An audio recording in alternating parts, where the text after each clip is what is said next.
Knowledge is the gap between you and where you want to be. When I got into university, my dad could pay for my fees. First year, he was managing to do that. Second year, he was managing to do that. In that moment, I realized, you know what, let me stretch my head. Like, look, I'm seeing the situation. What can I do about it? What kind of value can I add? What kind of way can I set myself apart and set myself free? And not to say I was trying to step into the shoes of my dad, but I was also trying to be a man. And curious as I am, went through the entire baby pips in one day. By third year, I started becoming profitable as a trader. I realized I'd gotten the skills that I needed. I didn't need the degree. I didn't need the paper. I didn't complete that program. What's going on, guys? It's Sam Keys here again, and this is another episode on the 1% Club podcast with Sam Keys. And today on this episode, I have with me the one and only Nathan, the Forex trader from Zambia.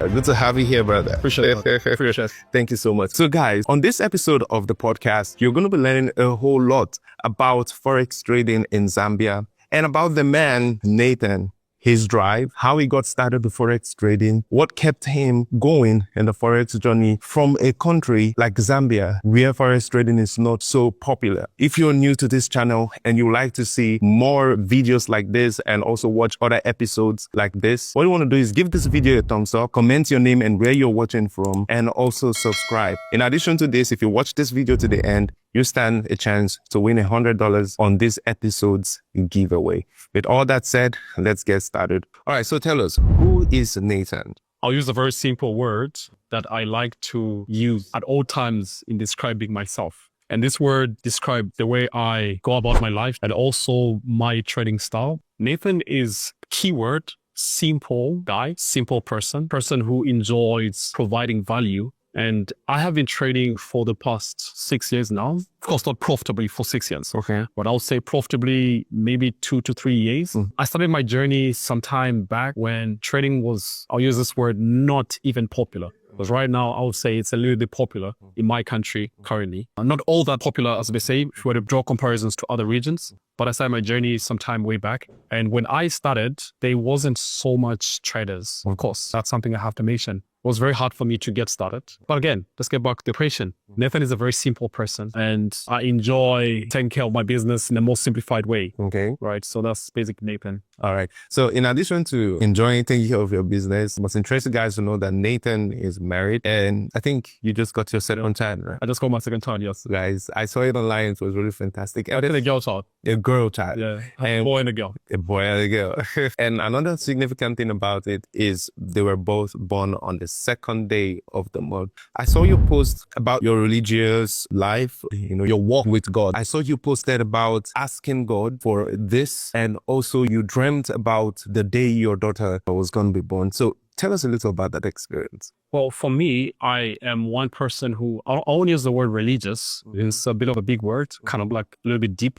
But I use the word, I am a firm believer. There are things that I can do. There are things that some supernatural power can do. And for me, that supernatural power is what I deem as God. And with all respect, everybody has their own religion and have their own God that they follow. Absolutely. Everybody has something that's a God in their life that they obviously worship. I have mine, who happens to be Christian God. And I've been devoted on that path besides being the trader that I am ever since I was born. I was born into a family that's, Christian. So it wasn't easy for me not to believe in this God. Of course, that's the biggest influence as well. Coming back to my child, in this case, my girl child, right? I had a dream about her birth. I had a dream about her gender as well. And I told my wife about it. And the moment when I dreamt about it, that was around August. It's a very interesting path because when you believe in somebody who actually grants you her desires, it strengthens your faith.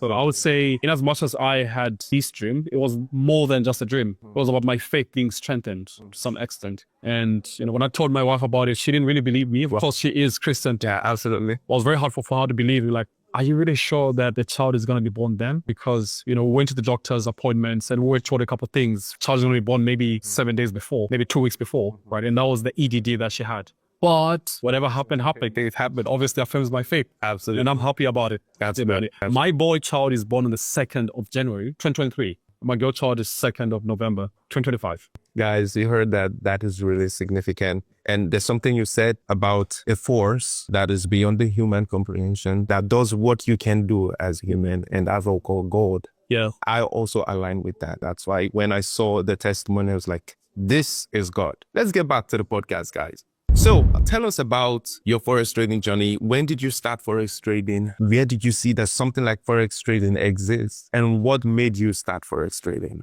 Well, my journey was inspired from curiosity, first and foremost. And of course, besides curiosity, was inspired from struggles. And I won't use the word struggles to deem where I come from as struggling. Of course, that's not the word I would need to use, because I come from a background that we're okay with what we have. We're wealthy in our own way. At the same time, coming from a background that I can't say has it all. Okay, we find wealth in different things. I had struggles when I got into university. So when I got into university, my dad could pay for my fees. First year, he was managing to do that. Second year, he was managing to do that. But of course, as a man that he is, and having so many of us to provide for, he had his own struggles, and all respect to him, because he's always provided for us ever since. He had his own struggles that in that moment, the biggest struggle happened to have been a financial struggle. But in this financial struggle led to me not being able to actually be paid for fees, not like he wasn't, but not being paid for fees on time. All time. Right? And if it's not done on time, of course, affects the whole system of you pursuing these particular fields.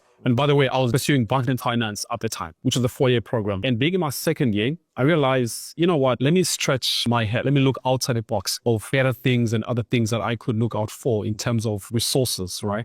And not to say I was trying to step into shoes of my dad, but I was also trying to be a man. It's like, look, I'm seeing the situation. What can I do about it? What kind of value can I add? What kind of way can I set myself apart and set myself free? So at that moment, I was curious enough. I was scrolling through Facebook and I came across this South African, and we're in South Africa today. Yes, we are. I came across this South African pastor. His name is Mies, calls himself Pastor Mies. And he was talking about how it is that you can earn a living through online trading, which was on a Facebook Live, Facebook feed. And I'm there wondering, what is this Forex thing that he's talking about? And I'm hearing that for the first time.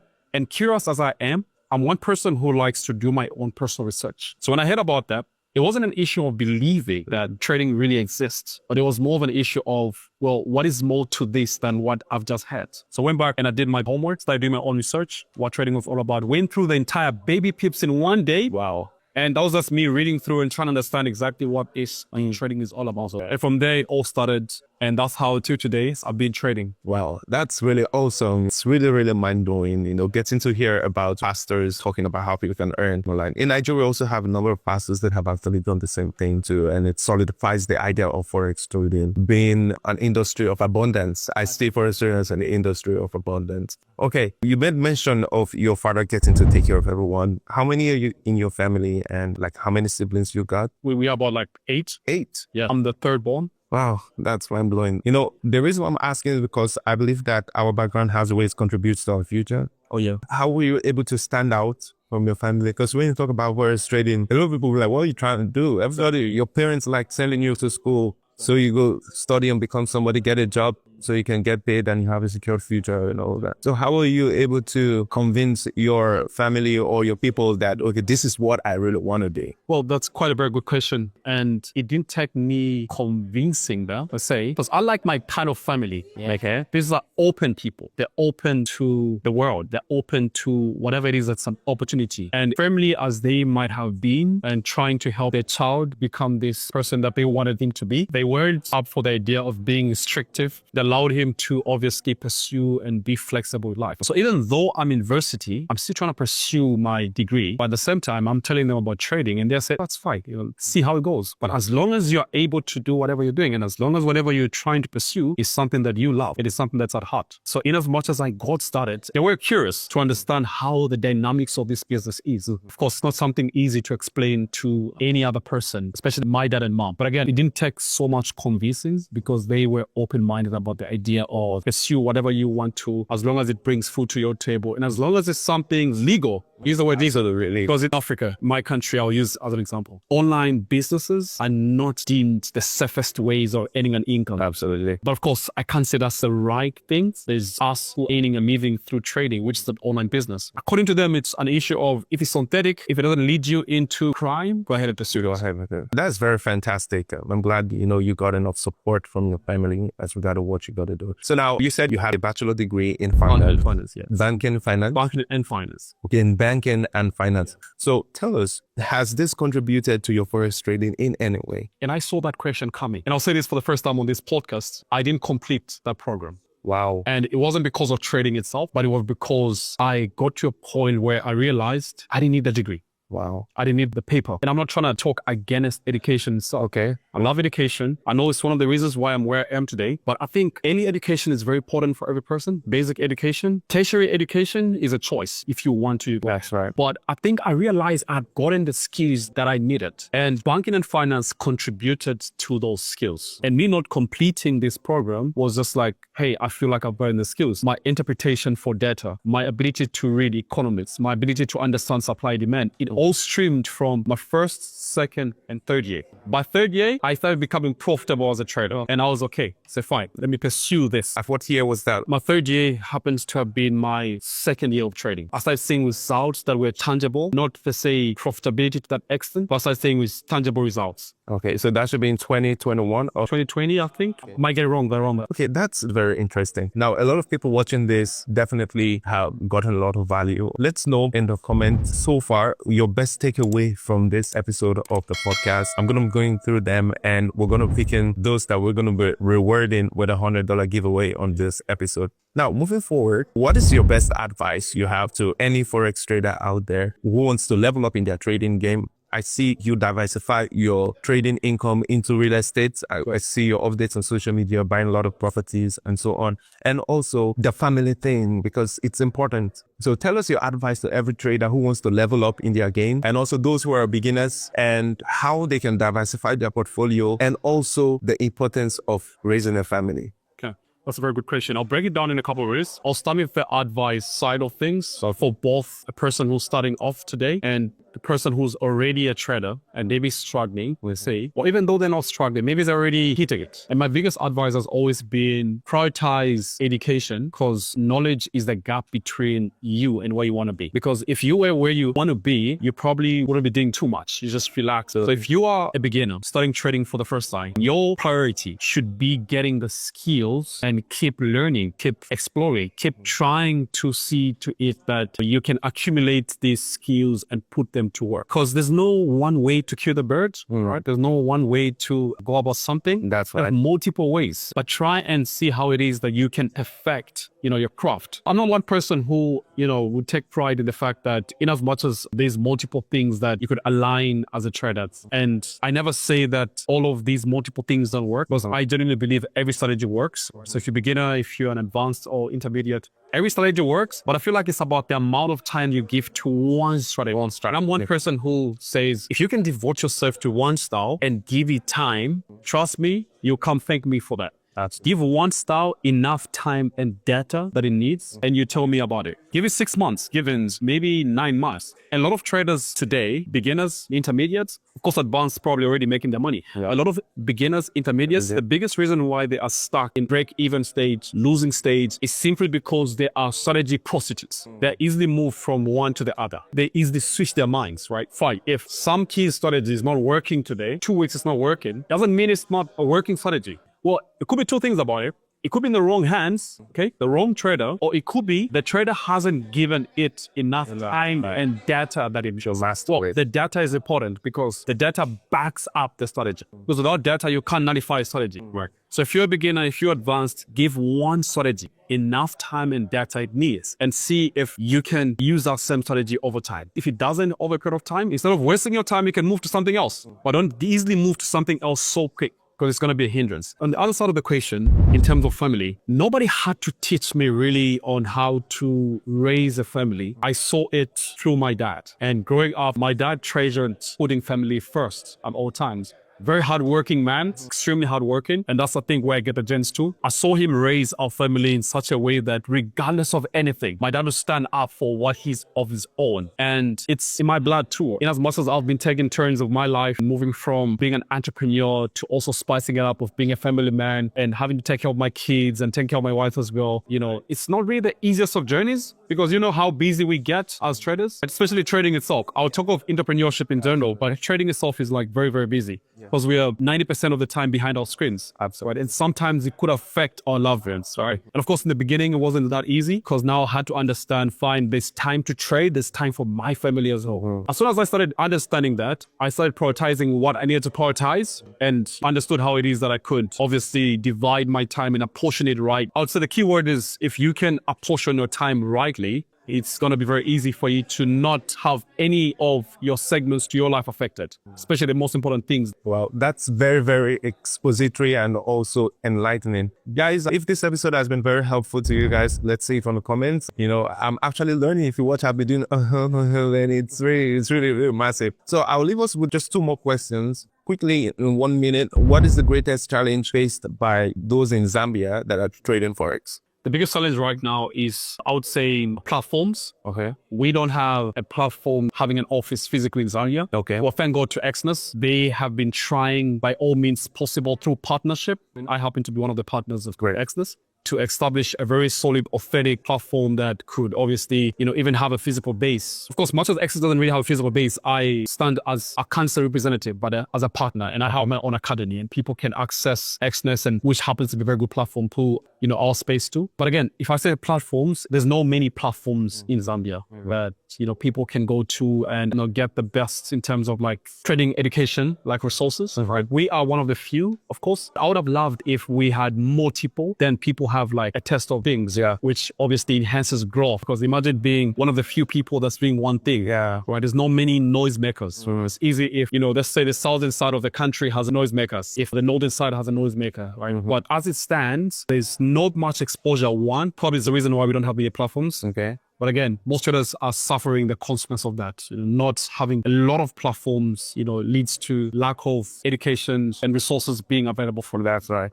Yeah, but again, we're trying by all means. Personally, I've been trying ever since my journey to provide some value to traders who want that value. Oh, great. Right. And I do this 2 different ways. We have courses that we offer, most of them free, others could be paid. And we have like a trading hub where people come around and probably some will put a video so you can see what we do. We have a trading hub, people come around the trading hub and they get access to live trading, you know, in-person sessions for free. Yes. But again, it's not been the easiest because, you know, I'm coming from a country that doesn't have so much exposure in terms of the trading businesses now. But again, we're getting there. That's great. So we have a lot of Zambians watching this video. Please tell us, where is your office situated? And also finally, how can people connect with you on social media? Office initially is at Sunshine Tower. When you come to Sunshine, it's on the 9th floor. It's active. You find my guys who are up there who are obviously getting things done. And, you know, it's open from 8 in the morning all the way down to like 5 p.m. So you can access me and my guys in between that time during the week. So how do we connect with you on social media? I am on IG, currently, Instagram, Mr_Nas100_ZM. I don't know why you didn't ask me why I'm called that. So tell us why. Actually, why am I called Mr. Nas? Well, in my first 2 years of varsity, I had a couple of close friends. And, you know, while I had them, they didn't know I was trading. Oh, okay. Like, of course, not really trading, but like I was, you know, practicing and trying to do these trading things. No. So I kept it a secret from them. And the biggest reason why I kept it a secret was because I wanted to succeed first. Okay. So before I could expose this, I realized it started working for me, showing signs of working. And they noticed too. And they started seeing the results. Were like, what are you doing? So I said, I trade. Like, what exactly do you trade? So the first thing I told them, which I had been trading for 2 years max, that was the only asset I was trading for like 2 years max, was Nasdaq. But that was like through my failures and through my progression as well, it was Nasdaq that I was trading. So when I told them I trade Nas, so all of a sudden, I was being called Mr. Nas for whatever reason. Wow. And at that time in my varsity, the name grew so big in the varsity. If I'm going through the corridors, everybody's calling me Mr. Nas. That's the guy. That's the first guy. That's Mr. Nas. And just like that, the name actually started. I adopted it. I love it. Okay, that's so you can find me on social media. Instagram, Mr. Nas100_ZM. Same thing on YouTube, same thing on Facebook, same thing on TikTok as well. Okay, great. So guys, you want to check the description of this video. We're going to put his office address and also his social media handles. So guys, it's been a very expository session with Mr. Nas. Thank you so much for being on the podcast. It's a pleasure. We have a lot of people from Zambia watching this video. Please connect with him and let's make Zambia be big for Forex trade. So till I come your way again, my name is Sam Keys and I'm always here to help. See you on my next episode. Bye for now.